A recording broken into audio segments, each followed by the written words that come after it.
Hello दोस्तों, welcome back to my YouTube channel. Assistant registrar cooperatives में आज हम लेक्चर 10 पे जा रहे हैं और टॉपिक का नाम है role of RBI with respect to cooperatives.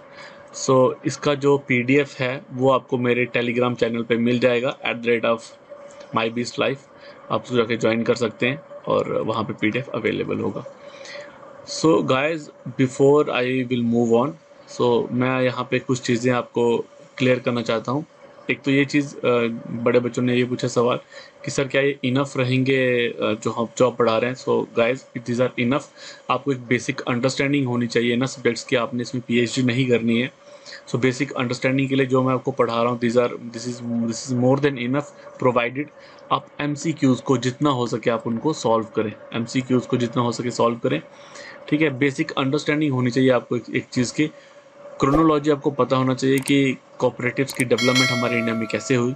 ठीक है, तो इसके बाद अगर आप एमसीक्यूज़ करेंगे सॉल्व, क्योंकि एमसीक्यूज़ जो है ये मोस्टली फैक्ट्स बेस्ड है। इसमें जो कोऑपरेटिव है इसमें इतना ज़्यादा कुछ समझने वाला है नहीं है, ये काफ़ी फैक्ट्स बेस्ड है, तो इसलिए आपको इसमें याद ज़्यादा करना पड़ेगा। तो जितने आप एमसीक्यूज़ सॉल्व करेंगे उतना ही अच्छे से आप ये जो पोर्शन है कोऑपरेटिव्स का, आप इसको अच्छे से ऑब्जेक्टिव पे आपको काफ़ी ज़्यादा हेल्प हो जाएगी एग्ज़ाम के टाइम। बिना टाइम वेस्ट किए हुए let's move to the lesson.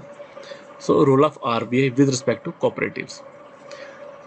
थोड़ा सा पहले हम पढ़ेंगे constitution and the governing laws. वो क्या बोलते हैं? The incorporation, regulation and winding up of cooperative societies other than those operating in more than one state is a state subject. हम तो काफ़ी टाइम से पढ़ते आ रहे हैं कोऑपरेटिव्स को। मैंने को बताया भी था कि स्टेट लिस्ट में आइटम नंबर 32 जो है वो कोऑपरेटिव्स के साथ डील करती है।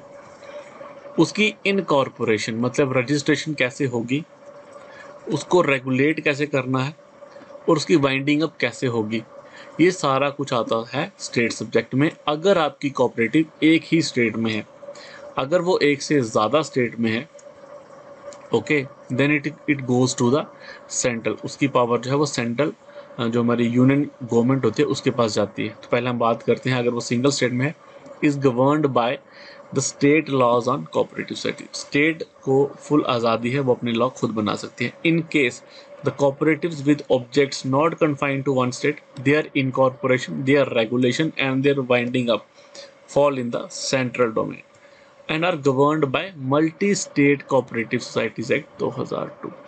तो ये आपको पता होना चाहिए।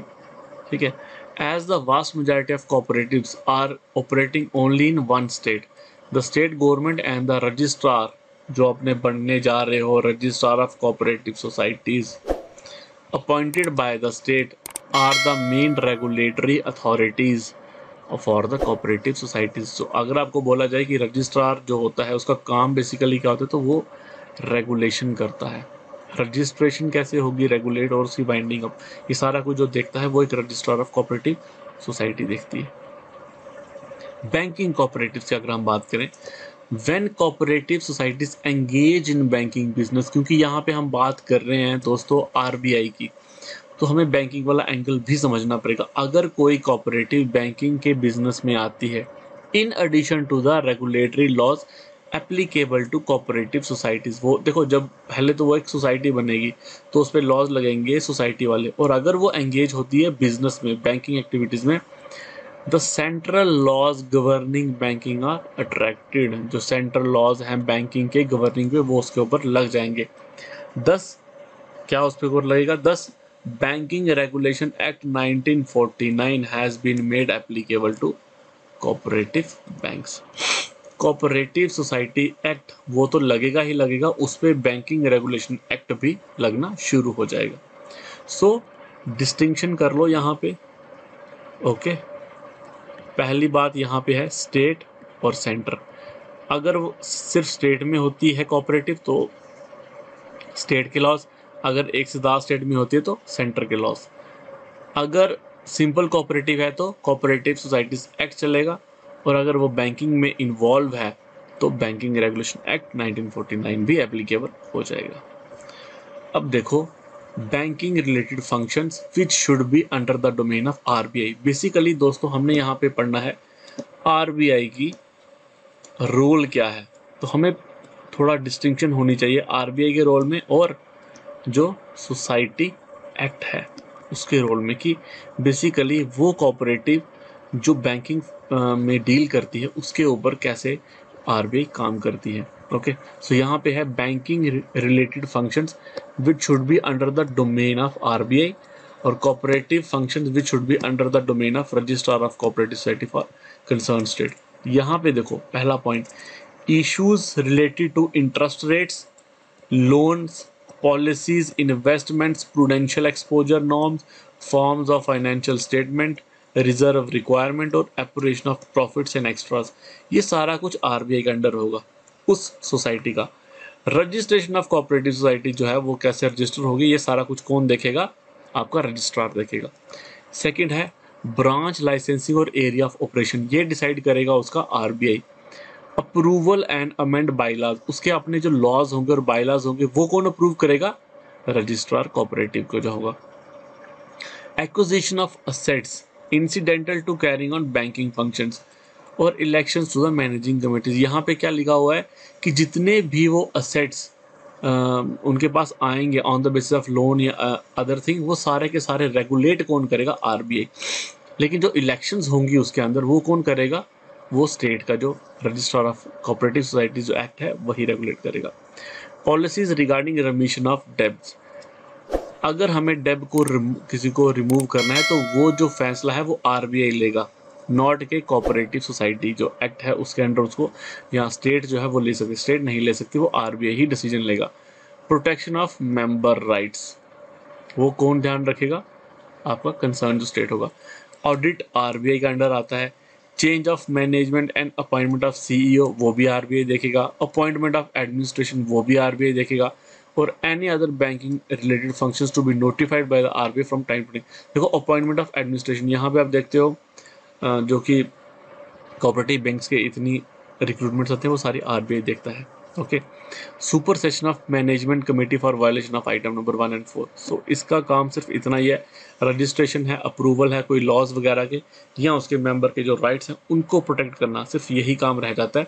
बाकी काम सारा का सारा आरबीआई के अंडर आ जाते हैं। तो आपको ये वाली स्लाइड जो है बहुत इंपॉर्टेंट है, इसमें से एमसीक्यूज बन सकते हैं, तो इसको आप याद कर लो कि आरबीआई कौन कौन से फंक्शन देखता है और कोऑपरेटिव सोसाइटी जो आपका रजिस्ट्रार है वो क्या क्या फंक्शन देखता है।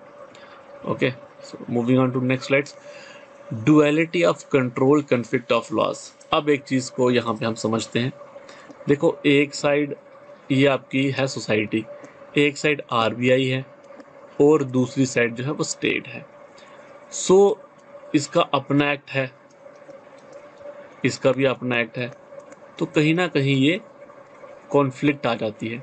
तो ये वही बात करें ड्युअलिटी ऑफ कंट्रोल, कि कंट्रोल की ड्युअलिटी जो है कन्फ्लिक्ट ऑफ लॉज की, लॉज की वजह से कहीं पे प्रॉब्लम तो नहीं आ रही, उसके लिए भी यहाँ पे काफ़ी क्रिस्प लिखा हुआ है। क्या लिखा हुआ है, in case of banking companies, banking cooperatives बोलो या कंपनीज बोलो, which are registered under companies act are also governed by provision of banking regulation act. अगर वो बैंकिंग रेगुलेशन एक्ट और कंपनी एक्ट में वो तो है रजिस्टर्ड, लेकिन वो बैंकिंग रेगुलेशन एक्ट को भी उनके ऊपर लागू होता है in respect of their banking business if the provisions of banking regulation act are in conflict with the companies act the former prevails. कौन से एक्ट लगेंगे, एक्ट लगेंगे banking regulation act. Hence Reserve Bank has full regulatory powers over the banking companies या cooperative से अगर हम बात करें, अगर कहीं पे क्लैश ऑफ लॉज होते हैं banking between the cooperative society act और बैंकिंग रेगुलेशन में, तो किसके लॉज को हमें मानना है, हमें बैंकिंग रेगुलेशन एक्ट को ही मानना है। Banking being a central subject and cooperatives operating with in a state being a state subject under the constitution providing overriding effect to the banking laws over the law governing cooperative societies in case of conflict is a contentious issue। ये तो हमने बात की दोस्तों companies की, कि अगर companies में ऐसा होता है, लेकिन अगर हम कॉपरेटिव्स की बात करें वो अभी हम समझेंगे। Hence, although regulation of management of banks is also essential for proper regulation of banking business as is done in case of banking companies, such powers are not available to the reserve bank. अगर हम cooperatives की बात करें तो उनमें ये power जो है वो आरबीआई के पास अवेलेबल नहीं है, लेकिन रिसेंटली उनको ये पावर्स दी गई हैं, ये हम आगे अभी पढ़ेंगे। However, for the purpose of providing deposit insurance cover under DICGC act, जो कि है deposit insurance and credit guarantee act, as stipulated under that, Reserve Bank of India has given the powers by amending the state laws on cooperatives to issue direction to registrar for winding up reconstruction and supersession of board of insured banks when necessary। देखो, पहले में तो सीधा सीधा लिख दिया गया था कि अगर कंपनीज और बैंकिंग में कोई कॉन्फ्लिक्ट आता है तो हमें बैंकिंग जो एक्ट है उस पर जाना है। जो कॉपरेटिव्स के केस में पहले क्या हुआ करता था कि आरबीआई के पास इतनी पावर्स नहीं हुआ करती थी, हमें स्टेट के लॉज पे ही जाना पड़ता था। लेकिन जो डीआईसीजी एक्ट है वो ये बोलता है कि आरबीआई के पास पावर्स हैं to issue directions to registrar. वो डायरेक्शंस इशू वो खुद नहीं करेंगे। यहाँ पे जो पहला वाला जो कंपनीज एक्ट में जो जो चीज़ होगी रजिस्टर, वहाँ पे वो डायरेक्ट आरबीआई उसको वाइंड अप कर सकता है। लेकिन अगर हम इसकी बात करें, कोऑपरेटिव्स की बात करें, तो वहाँ पे भी आरबीआई कर सकता है, लेकिन डायरेक्टली नहीं कर सकता। वो लिखेगा, वो डायरेक्शंस देगा किसको, रजिस्ट्रार को, कि वो वाइंड अप करे। ठीक है, तो ये आपको समझनी है। ओके, ये थोड़ा सा मैंने को बोला था ना, करंट अफेयर्स में क्या है। Recently the central government approved an ordinance to bring all urban and multi state cooperative banks under the direct supervision of RBI. अब ये क्यों आया? देखो, जो पीछे वाला था वो था कि आरबीआई नहीं कर सकता, जो कि मैं आपको बोल रहा हूँ कि आरबीआई कर सकता है, तो वो यही है कि डायरेक्ट जो है सुपरविजन अब आरबीआई हुई थी। तो रीज़न क्या था, क्यों ये किया गया? This decision comes after several instances of fraud and serious financial irregularities including the Punjab and Maharashtra cooperative banks in 2019 में। Till now all the cooperative banks came under dual regulation of RBI and the registrar of cooperative societies, resulting in regulatory and supervisory lapse of these banks. The RBI had no powers to drop an enforceable scheme of reconstruction of cooperative bank. However, from now onwards, the urban and multi-state cooperative banks come under the direct supervision of RBI। पहले क्या होता था कि bank के पास enforceable power नहीं होती थी, क्योंकि कॉन्फ्लिक्ट रहती थी स्टेट लॉज में और आरबीआई के लॉज में, जो मैंने आपको बोला। और उस केस में आरबीआई लिखता था, डायरेक्शंस देता था रजिस्ट्रार को कि क्या करना है। वो डायरेक्टली इन्वॉल्व नहीं हुआ करता था, जो उसके पास इनपुट आएगी उसी के बेसिस पे वो आगे काम करेगा। लेकिन जब से ये पंजाब और महाराष्ट्र वाला फ्रॉड हुआ है, उसके बाद उनको पावर्स दी गई हैं आरबीआई को कि वो डायरेक्ट सुपरविजन रखे। तो अभी आपने क्या याद रखना है, एज ऑन 2021 आरबीआई के पास डायरेक्ट सुपरविजन कंट्रोल है। अब आरबीआई जो है वो डायरेक्ट सुपरवाइज कर सकता है all cooperative societies which are indulging in banking system, ये बैंकिंग वाला काम करते हैं। The move will empower the RBI to regulate all urban and multi state banks on the lines of commercial banks. अब आपको समझ आई, रेगुलेट, जो काम रेगुलेशन का पहले रजिस्ट्रार का था वो अब आरबीआई को एम्पावर कर दिया गया है। अर्लियर क्या होता था, the supreme court pronounced that cooperative banks come with in the definition of banks under the banking regulation act 1945 for the purpose of SARFAESI act. अब यहाँ पे क्वेश्चन आता है कि क्या सरफाइसी एक्ट कोऑपरेटिव बैंक्स पे लगता है? तो हाँ, सुप्रीम कोर्ट की जजमेंट है कि लगता है। सरफाइसी एक्ट है क्या? Is an effective bad loan tool. जब आपको पता है एनपीए जो है रिकवरी, ये हम इसी से इसके अंडर करते हैं। It will also provide no more security to depositors. अब ये डिपॉजिटर्स को भी मोर सिक्योरिटी देगा। क्यों देगा? क्योंकि अब ये डायरेक्ट सुपरविजन में है आरबीआई के। स्टेट का अब कंट्रोल रहा है, लेकिन अगर कहीं पे कॉन्फ्लिक्ट आती है तो आरबीआई कैन स्टेप इन होता है। तो आरबीआई का ही जो भी आरबीआई की गाइडलाइंस होंगी वही हमें फॉलो करनी पड़ेंगी। The rural cooperative banks will continue to remain under the dual regulation of the RBI and the registrar of the cooperative societies. ये इश्यूज इन्वॉल्व ये था। और the rural cooperative bank face the same issue of misgovernance and fraud like urban cooperative banks. रूरल में भी fraud होने के chances होते हैं, काफ़ी होते हैं, क्योंकि वहाँ पे कोई सीबीएस सिस्टम इंस्टॉल नहीं है, तो मैनुअल बेसिस पे ही सारा काम चलता है, तो वहाँ पे फ्रॉड होने के चांसेस ज़्यादा है। तो यही इश्यूज थे जिसको अभी गवर्नमेंट ने टैकल कर दिया है और आरबीआई की डायरेक्ट सुपरविजन में इसको ला दिया है। तभी मैं आपको कह रहा था कि जो सीबीएस सिस्टम है वो अब इन बैंक्स में भी जो है एस्टेब्लिश हो रहा है। So this is the all about RBI's role. So that is the whole lesson. अब आप इस पे एमसीक्यूज थोड़े से कर लीजिए, जहाँ से आपको दिखते हैं गूगल पे मिल जाएंगे, आप उसको कर लीजिए। ये थोड़ा इंपॉर्टेंट टॉपिक है तो उसको बड़े अच्छे से करिए। Okay, so subscribe to our channels, do motivate us. अगर आपका कोई भी कमेंट है आप करें, I will get back to you within 24 hours.